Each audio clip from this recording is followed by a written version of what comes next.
So guys, welcome to Job Order Contracting JOC Huddle Training number 14, DVBE participation on JOC projects. And today is, of course, Friday, January 28th. Happy Friday, everybody. So taking a look at today's agenda, I'm going to, of course, keep welcoming, like I'm doing right now, housekeeping. We're going to introduce Zeb. We're going to talk about DVBE with Cynthia and Laramie. And the absorb training, we'll add that into, and we'll have some questions and answers at the end. So a couple of big announcements at the Chancellor's office. We're actually very involved, CSU now, in the Center for JOC Excellence. And I think my friend, Rona, are you here? I am. Excellent. So this is my good friend, Rona. She's from CJE. And Rona, if you want to talk about CJE, I hate to put you on the spot. If you want to talk a little bit about what your group does. Okay, well, we are the National Center for Job Order Contracting Excellence, and we are the nonprofit association that helps with the industry best practices. We manage the certification and credentialing programs. I don't know how many of you are familiar with it, but you can go to our website. And I think in the future, Jeremy and I talked about maybe spreading some more detailed information about the education programs with you at a later date. Yep. So I won't dive into that, but we are excited that CSU, Jeremy is leading our Southern California chapter, and we're just very excited to be ramped back up again in your area. Perfect. Rona, sorry for putting you on the spot, but I appreciate you speaking up. Thank you for the invite. Of course. Of course. Is anybody else on the call involved in CJE or know about it at CSU? I have attended the conference in San Francisco. Great. Great. So Lee, if you want to reach out to me after the call, I'd love to talk to you a little bit more about that. Sure. Perfect. Perfect. Okay, guys. Drum roll, please. Here's the big slide, the big reveal. We've done it. We left the minor cap at 752. We're up to 929 now. So if you didn't see, I think everybody sent like a major APB out about how we've increased our JOC values. So you can actually do that right now, and you can actually issue addenda for JOC projects that are being bid or in proposal phase. So you can increase that limit right now to 929. But if the campus, if the project is already under construction, you're not going to be able to amend it. So any new projects or existing projects that are being bid, you can actually increase that amount. Any questions, check out the bulletin, or you can email me, Jason, or Kevin for more details. Yeah, I have a JOC on the street right now, so I have to issue an amendment. Oh, great. Great. Yeah, and just a reminder, if you do issue an addenda, okay, make sure to allow at least 5 days before the proposals are due. Okay. So you have to push the proposal by a few days. Just make sure you got five days from the addenda. That way they can they've got sufficient time to tweak their numbers if they need to. Oh, it's still very early. Our pre-bid is February, so we're good right now. We're on schedule. Thank Awesome. you for this. This is awesome. Great. So I'm actually going to hand it over to Zeb, our new area manager. Zeb? I had to unmute myself. Sorry about that. There you go, Zeb. Good morning, everyone. Nice to meet you. I see some familiar names and faces. I'm the new area manager for higher ed and handling the CSUs and UCs. But I've been with Gordian for 5.5 years, and I actually come from the CSU side. I was a project manager and construction manager in IOR over at San Francisco State before I joined Gordian. So I'm a Bay Area native. Went to Cal. My background is in architecture. I got a BA in architecture and a minor in city and regional planning. And then I went on into the private sector and did design for close to 20 years and construction management towards the latter half of those 20 years before going to San Francisco State to work there for the CSUs. And that's when I was introduced to Gordian and job order contracting. And before I actually joined Gordian, but I did not leave the CSUs entirely, as I managed several CSUs. As I see some of the faces here, I know I worked closely with Sylvia and Lori at Maritime. So I handle San Jose State, San Francisco, East Bay, Maritime, and Sonoma, with a host of other clients, county clients, Santa Clara County, Alameda County, City and County of San Francisco, and the East Bay Regional Park District. So I've had a diverse set of accounts over with Gordian, so I kind of know the ins and out of the system. But I've, as far as the CSU goes, I've been on both sides of the table, on the client side and on Gordian side, the consultant side now. So it's a pleasure to work with you guys and to work again with some of you that I've already worked with. And I look forward to working with you and meeting those who I don't know yet at the campuses I haven't worked at or touched down with yet. But pleasure to be a part of the team and a part of this group. So look forward to good things. Zeb, speaking of touchdown, you got to tell them, aren't you going to say go 49ers? Go Niners for all the 49er fans out there. Got a big weekend this weekend. Yeah. Yeah. Welcome aboard, Zeb. We appreciate you. Thank you. And Cynthia, I think this is you.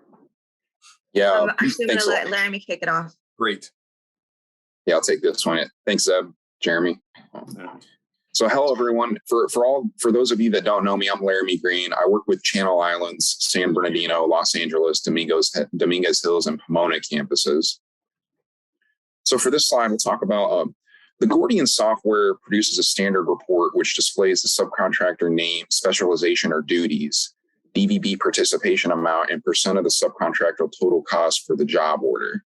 The subcontractor list report can be produced individually or combined into a customized notice to proceed or job order authorization report package. During the construction or closeout phase, the job contractor can input the actual amount paid to the DVBE subcontractor in the cloud or eGordian software.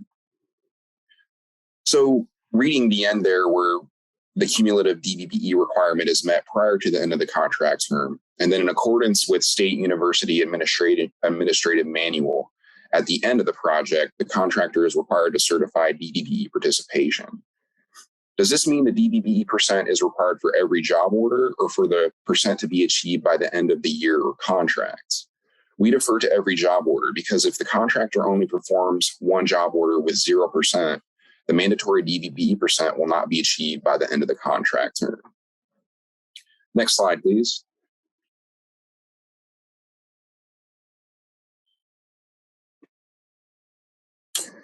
So the DVBE percent adjusts the amount of the contractor's bid as much as $50,000 and weighs heavily on the contract award.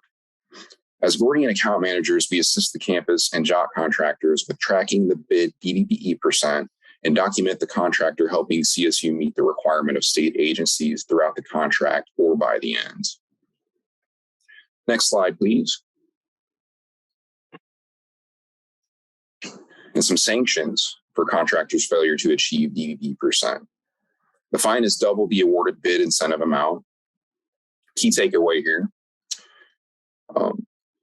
We're going to walk you through the entire process. One of my favorite aspects of construction has always been the opportunity to be part of a team. For every job order, our software provides the platform for us to track the DVBE data in order to present the remaining requirements to be met for the campus, contractor, and the CSU Gordian team. Prior to assigning the job order, it might be necessary to meet with the job contractor to discuss future projects, then allow the general contractor to communicate with the scope pertinent subcontractor and present back to us the potential DVBE percentage in order to plan ahead. If we don't give the contractor a chance to meet the DVBE percent, sanctioning leverage is lost. But again, we will work as a team to track, plan, and execute in order to achieve the requirement. In conclusion, thank you all for your time this morning, and go ahead and take it from here, Cynthia. Thanks, Laramie. If I can recap real quick, 3 big things that Laramie hit on here. Number 1, there is a requirement by state law for contractors to meet at least 3%. Anything above that, up to 6%, they do get an incentive on. Number 2, there are ways for us to track those metrics. We can send them to you on a monthly or quarterly basis so that you can continue to track those metrics, both on the PM side as well as procurement side. Ideally, the PM should also be looking out for DVBE as well, just to make sure we catch it on the front end rather at year end on the back end. And lastly, number 3, there is a way for us to get the contractors to adhere to their DVBE requirements. A lot of the times I've heard in the past that, we don't know what exactly we have available to us in order to get them to actually adhere to this. Well, there is ways for us to get to it. If there are any questions on it, feel free to reach out to the Chancellor's office or to Gordian, and we'd be happy to walk you through that. But the big thing is that we want to make sure that they are adhering to these requirements on a contractual level. As Laramie mentioned, it is we do prefer on a job order basis to make sure that they are adhering to those requirements. And again, so that they're not at year end dealing with this, but it is technically on a contractual level. So if you can go to the next slide, what we've included on here is the forms actually that the campuses should be looking out for. On a job order basis, technically the campuses don't have any forms that they need to be filling out, but they do need a quality check that the contractors are filling out the appropriate forms. On an annual basis, we did include a little cheat sheet here for what exactly you guys should be looking out for. So number one, let's make sure that on the contractor side that they're filling out STD form 810P. And then from there, the campus side is able to fill out STD 1810, which actually gets submitted over the Chancellor's office, as well as the Office of Small Business and DVBE Services. All of this information is straight from the CPDC site, as well as the Office of Small Business and DVBE Services website. I've included an email on here for virtual submission rather than paper submission, if you guys prefer that option, but that's just there available for your use. On the flip side to this, if you can go over to the next slide, we've included a little cheat sheet that you can actually give to your contractors. So what exactly should they be filling out on a job order basis? So they need to make sure that they fill out their DVBE transmittal form, their summary of DVBE participation, their BRIDA certification, as well as form STD 843. And of course, as I mentioned, on an annual basis that they form STD 1810P. So any questions on those forms? I'm sure for our procurement team on here from the different campuses, you guys are very well versed in this, but in case there's any new players, anybody who's new to the campuses, any questions I can help answer? Okay, cool. That was pretty straightforward. Well, then that's it. Next slide. Okay, so we also included a link here to the CPDC resource library where you guys can actually get a hold of all of the latest versions of these documents.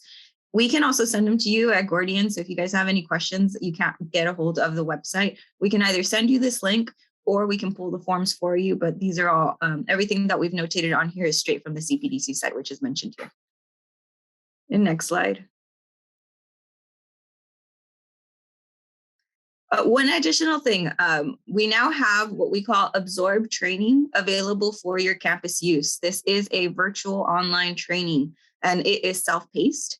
What we would like to notate is this is probably better for supplementary training. So we're always available here for you to do in-person training or online training with your Gordian rep, of course.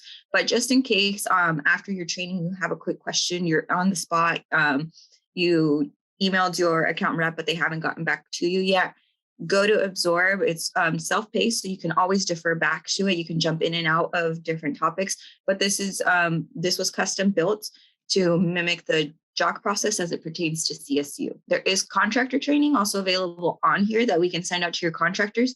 So if you feel like they're missing the mark on a particular aspect of the JOC process, let us know and we can send them over this hyperlink and get them access to this as well. Cynthia, thanks for adding in the contractor part. John Futch and I were talking to a contractor that came out to site and they literally started writing up a proposal, on a piece of paper. And we're like, no, that's not how it works. And it turns out that contractor never had any JOC training or really didn't even know what it was.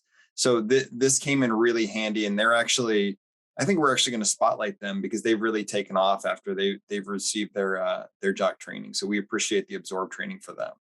Awesome. Yeah. Always feel free to reach out. In order to get access to this, all you got to do is reach out to your Gordian rep. If you guys are doing a refresher training, we'll send it out to you right afterward. Just let us know that you want access to this. Or if you want access now, feel free to reach out to us and we can get that for you. Next slide, please. I had to change it, right? Because all right. I'll hand it back over to you, Jeremy. For sure. So guys, we got some upcoming JOC huddles. Again, Cynthia, your meme game is strong. Jason and I, we meme all day.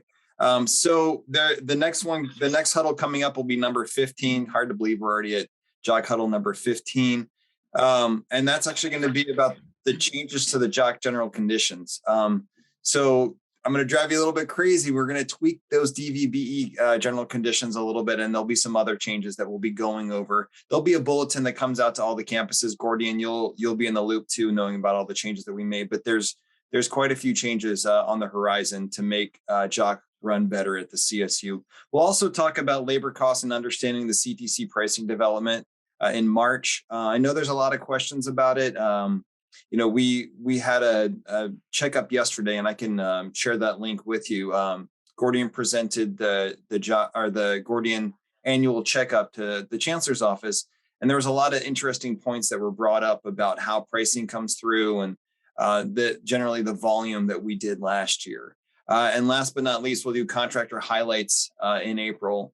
We may actually have some pretty good contractors that we can spotlight. You don't have to use them, but it just kind of spotlights them and kind of tells you their areas of expertise and where you might need them on your campus.